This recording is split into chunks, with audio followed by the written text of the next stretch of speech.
Peace talks between Ukraine and Russia are tonight at a critical point. This is what we know.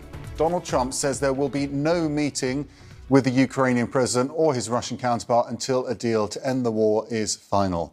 Mr. Trump says tonight there are only a few remaining points of disagreement left, while a Ukrainian source tells CNN that no final text has been agreed just yet. Posting online just a few minutes ago, Mr. Trump ordered his top envoy, Steve Witkoff, to meet with Russian President Putin in Moscow. This comes after a flurry of diplomatic activity today. In Abu Dhabi, US Army Secretary Dan Driscoll is making a fresh push to find a resolution to the war with Russian officials. Mr. Trump says Driscoll will soon meet with the Ukrainian officials too. The Russian Foreign Minister Sergei Lavrov says an amended peace plan must reflect what he calls the spirit and letter of the Trump-Putin summit, which was in Alaska. We have channels of communication with our American colleagues, and they are being used. And we are awaiting their version, which they consider an interim version in terms of completing the phase of coordinating this text with the Europeans and Ukrainians. Then we will see. Because if the spirit and letter of Anchorage are lost in the key understandings we have documented, then of course the situation will be fundamentally different. But so far, I repeat, no one has officially communicated anything to us. Well, world leaders are closely watching these negotiations play out. The French President Emmanuel Macron urged Kyiv to have robust security guarantees. We are clearly at a crucial juncture. Negotiations are getting a new impetus, and we should seize this momentum, not because there is reason for alarm. Ukraine is solid, Russia is slow, and Europe is steadfast, but because there is finally a chance to make real progress toward a good peace. CNN's Paula Hancock's following developments for us from Abu Dhabi. So that's where the action has been today. How does the day end? That's right, Max. What we saw today and yesterday, in fact, was the Army Secretary Dan Driscoll here in Abu Dhabi. He was meeting with a Russian delegation. So that's a two-day meeting that has been ongoing. Now, we have just heard, as you mentioned, from that post from the US president, heard that Driscoll will also now be going on to meet the Ukrainian delegation, who we understand was also here, but not part of those discussions. Now, that could suggest that that there has been some progress made in the fact that there is now something to take back to the Ukrainian delegation. Maybe that is the way that this element of this this sudden burst of diplomatic activity is going to play out here in Abu Dhabi. But we have seen some significant diplomatic activity across many different areas at this point. We have also been hearing some very positive statements coming from the Trump administration. We just heard President Trump posting that it is tremendous progress being made.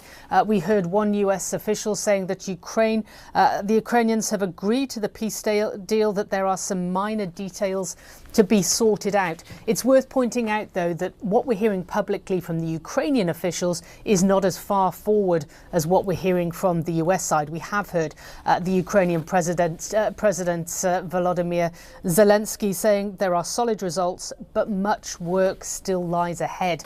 We also know that he was hoping to meet with the US president in the coming days. This we heard from his national security advisor. He was hoping to talk about what he called the more sensitive issues. So clearly some issues that he does not want to be in this proposal. He was hoping to meet face to face with the US president to try and hammer that out.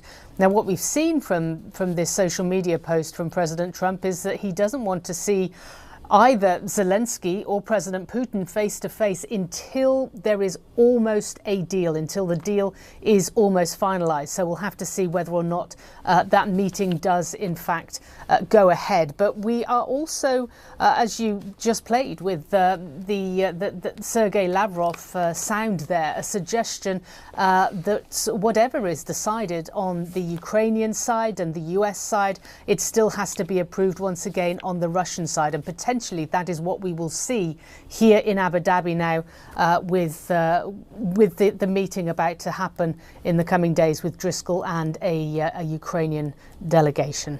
Yeah, Paula, thank you so much. Matthew Chance is with us. You've been speaking to people involved in these talks as well. I mean, Trump's talking about these remaining points of disagreement, the implication being that they're making progress, but the reality is they have to deal with every point of disagreement to get a deal done, don't they? Well, I mean, all along, US officials have been really playing down the extent, the magnitude of the disagreement.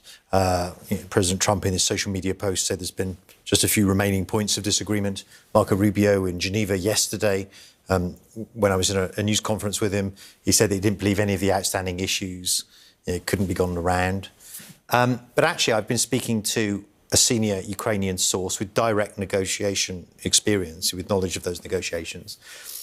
And he's been saying there's still a long way apart. There's still differences. On those key issues? Well, on issues like the surrender of territory, on issues like limitations being asked on Ukraine to put on its military, and on issues like its future NATO membership. They still haven't agreed either a wording on that or sort of agreed in principle that they would do that. And so, you can cast those things as small issues that can be got around as much as you like. But the truth is, these are the sort of core issues sort of in this negotiation. And also they're key conditions, by the way, of the Russians for them to end their war in Ukraine. Could they park those issues and get to the other points and claim some sort of triumph? Look, so what we're talking about right now is a negotiation to achieve a common position, between the Americans, the Ukrainians, and to the Europeans as well, who are backing Ukraine. I mean, yes, certainly they can sort of park those issues, hope they can resolve them later. But if you're talking about what do they present to the Russians, look, the Russians haven't been formally presented with any new draft yet, peace proposal. They're still talking about the old 28-point one from a few days ago. But, the Russians have made absolutely no indication up until now that they're prepared to compromise on those maximalist demands, territorial withdrawal, NATO membership, and limitations on the Ukrainian military, plus a number of other things as well. And so there's nothing to suggest they're going to do so this time. But you've been reporting on Putin for a very long time. When does he budge? It's a good question. Look, at the moment, it seems, from everything you see and hear in Russia, from the newspapers, from the media, from what officials say, they're absolutely adamant that, they feel that they're winning on the battlefield. They feel there's no reason for them to compromise, and they're prepared to, kind of plough on, even though it's causing them, a lot of casualties, and it's costing them a lot of money in terms of the sanctions and the money it costs to actually fund this war. Now, the Russians are also very good at hiding the extent of the pain that this conflict is causing. Undoubtedly, it is causing them a great deal of economic pain. There are estimates that it's lost, in terms of dead and injured, 1 million people. So these are vast numbers of people. And obviously that is having an impact. But are the Russians prepared to continue on regardless of that, to see if they can outlast the Ukrainians or see if they can outlast Western resolve to support Ukraine? At the moment, every indication is that they are. OK, Matthew, thank you so much.